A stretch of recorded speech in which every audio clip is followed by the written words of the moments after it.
Today I'll be talking to you about Label Radar, which is a site that you can use to submit to labels as well as YouTube channels and Spotify playlists. It's very similar to Submit Hub, and basically I'm just going to go through and submit our new song, Self Destruct, to a bunch of YouTube channels and just kind of test it out for you and give you my opinion on how it works. So without further ado, let's get to it. So how this site is laid out is you have a couple options. You can submit to labels, you can submit to promoters, or you can apply for opportunities. Now, generally the default setting on this is they want you to upload an MP3 right away or submit an existing demo, which we can be found under My Tracks there. And to get around this, we click on all the promoters on the platform, and then it'll just take us here and show us all the options that they have. There's a filter button on the side, and what you want to do is kind of search through and go through your music to kind of clear out what your genre is of the track that you're looking to submit. So for us, we're looking to submit dubstep. Go ahead and hide those. So I can see here, and on the left side it says what each is currently looking for, and on the right it says all accepted genres. So sometimes, like for instance, trap and bass, they're currently looking for future bass and trap. They do accept dubstep, but they probably are not looking for a dubstep time or song at this time. So it's probably best to avoid sending them this track at the moment. So that's kind of a helpful tool that is not applicable on Submit Hub. You don't necessarily know what they have a surplus of song-wise that they're willing to share, and especially for like a YouTube channel that might have a few different types of music, like trap and bass that has future bass, trap, dubstep. If they have a lot of dubstep samples and you're submitting to them, because this is an outlet that is on Submit Hub, if you keep submitting to them and they don't want dubstep, you might have a great song. They just might not have a place for it. So this is one of the perks, I would say, of Label Radar, is you can see what each outlet is looking for at that time. So that's the search function and looking through some of the promoters. We can do the same with labels as well. In this case, I'm not using this to search for a label, but I know a lot of people use this site for that. And it is definitely a nice perk to have kind of both of those options for you. So same thing, there's a filter option, and then it shows what they're currently looking for and everything that they accept. Now let's go into the profile. So you're going to create a profile.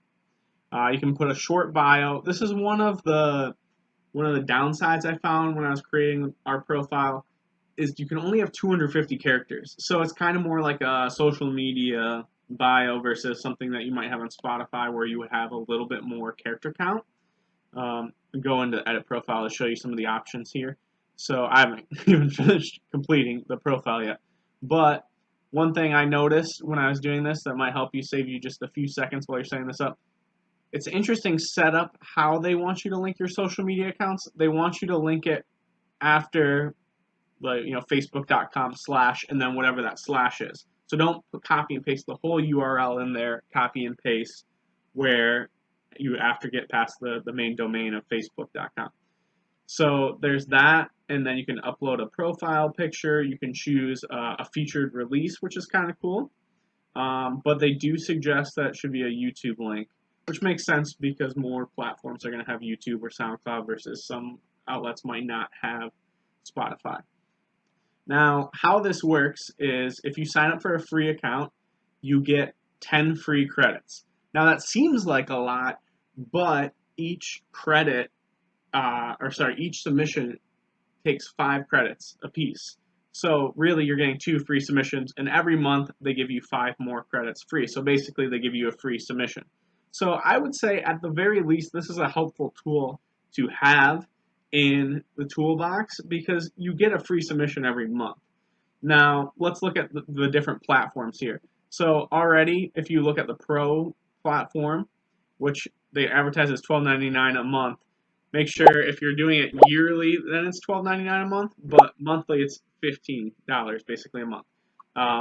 So they give you a discount if you sign up for yearly. For this video, we're going to sign up for a month subscription and just kind of test it out.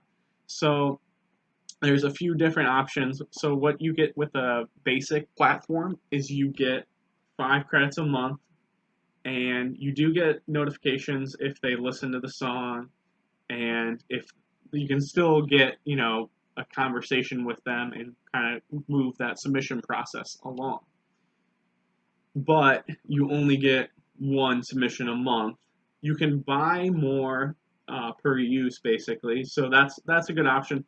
But so the pro plan, really, where it looks like it kind of helps the most is the first option here. They skip the queue. So basically, your song will go in front of all of the other free submissions. And unlike Submit Hub, where Submit Hub gives you the curator 2 days to listen to the song, this they have 30 days. So some of these can pile up in the queue, and if you have a time-sensitive release that you're trying to get out there, this might be a little bit more helpful. You get 70 credits a month and added to your account. So under my impression, if, for instance, maybe in the month of August, you use 20 credits, so you have 50 left. In September, you get 70 more, so you would have 120. So I'm not 100% sure that's how it works, but to me, that's what the marketing looks like on there. So for that, I calculated out the math, and actually, so you can buy 5 credits for $1. 70 credits equals 14 submissions. So basically, at that rate, you're paying a little bit more, actually, a month for the pro plan than you would be just buying the credits outright. But I think the perk is that you get to skip the queue. So I think that in itself is probably worth just paying just a touch more. But we shall see. We'll put this theory to the test. I'm going to go ahead and, as they say on here, become a pro, and I'll give it a try. I'm going to do this off camera. Alright, so we're back, and I just upgraded our plan to a month of the pro plan at $15 a month. And the cool thing that it looks like is it did add those 5 free credits to our account. So now we have 75 credits total, and I would imagine that those extra 5 will be in the pro plan, so that gives us a bonus submission, really, at that price. Now, one thing I think where Label Radar will really come in handy is if you're trying to submit to labels and submit to promoters, because 75 credits is a lot based on how many promoters are available on the site. So I would suggest that that would probably be something you'd want to consider if you're trying to get signed to a label and get some YouTube channel pickups or some Spotify playlist pickups. For us right now, we're just testing out the promoter tab. Alright, so I've got our track Self-Destruct uploading. I did a WAV file. So let's see if that will actually go up here. So then there's a little field for you to fill out here. Self-Destruct, genre, EDM. You can do a subgenre if you want. I'm just going to leave it blank. Surprisingly, they asked for DAW, which is kind of silly. And then you can do some tags if you'd like as well. And then is it a vocal performance or is there another artist associated with the act? Okay, so now the track has been uploaded and we've entered the details of the song. So now they come with a prompt here. Who should we send it to? So you can do one-to-one. So that's you going through and picking which person you're going to send to. Or then this is the one-to-many. So on this one-to-many, it looks like they send this out to pretty much everybody on their site. And it kind of almost says maybe you shouldn't do this by saying that some promoters get so many one-to-one submissions that they rarely check their general submissions pool. So unless if you really just don't want to spend the extra few minutes digging to make sure this is the right place to submit it to, I think the one-to-one is best. Alright, so we did that. We decided to do one-to-one. So now we're going to go through, we're going to clear out all of our filters here, and then we're going to go to dubstep. Let's hide that. So right off the bat, looks like Airwave Music TV. And it shows you how many followers they have there, which is kind of nice. Now, I look at this, there's a very wide range of songs, so if I was working under maybe less than the 75 credits that we have, I might say maybe this isn't the best option. It's kind of like with Submit Hub. If a channel or an outlet accepts like every single style of song, and this song is pretty niche, it's very kind of like left field bass, kind of a Wakan sound, this might not be good for them. And if you are working under the free platform or with not as many credits, what I would suggest is going specifically to this YouTube channel and looking at maybe their last 10 to 20 uploads. And you don't have to watch them all. Just watch, the intro and then find the drop and listen to 8 bars of that and just kind of get the feel for what kind of music that they like. With YouTube channels, they're going to be a little bit more specific to what kind of music they tend to put on their channel than maybe a Spotify playlist that might have a little bit wider range. Some of these channels will probably have a specific type of dubstep that they're looking for and not really be open to other kinds. Or maybe like blends that incorporate maybe like a very heavy future bass, or a melodic dubstep. Some of these might only want heavy rhythm dubstep. Okay, so scanning through, there's about 15 promoters here, and we're not going to obviously be able to submit to them all because, like we said earlier, Trap and Bass is not looking for dubstep. So I'm not going to spam them with a dubstep submission. I'll just hope in the next month maybe they will be looking for dubstep. So let's go ahead and start with Airwave Music TV. And it takes you here and it shows you that they've been active recently, which is nice, and then it kind of shows you the breakdown of their network of fans. So 2.83 million fans, but most of that is coming from YouTube, which is fine if that's where they're going to place you. Now, if they place you to maybe like a Spotify playlist or a SoundCloud repost or whatnot, that might not be as helpful. What you're going to want to do is click Next when you find the one that you want to submit to. So this part can be a little bit tricky because you want to find the best 20 seconds of your song. And in dubstep, for example, the best 20 seconds is usually the drop, but you don't want to just start there because you need some context. So what you can do to help you kind of figure this out is I would send your song off to a few friends and say, hey, pick the 20 best seconds, the 20 most interesting seconds.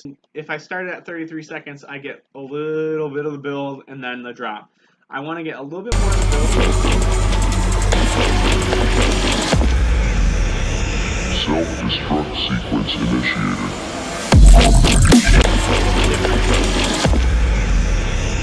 Self-destruct sequence initiated.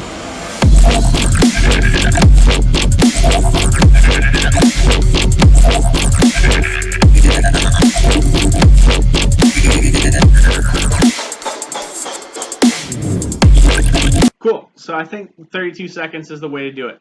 And I do like how you can kind of just click around the track and figure out where you want to play it. That's kind of a nice little feature there. And you can click or you can insert there. So that is a pretty user-friendly, and then you can preview it for yourself. So you're going to click Submit Track now. So now it's been submitted, and then we can go ahead and submit to another outlet, or we can just wait and see what their response is. I'm going to submit another track, and I'm going to choose existing. So I can just click that, and then I'm going to do one-to-one again. So one thing when you do select all dubstep, it will select chill step as well, which is a subgenre of dubstep.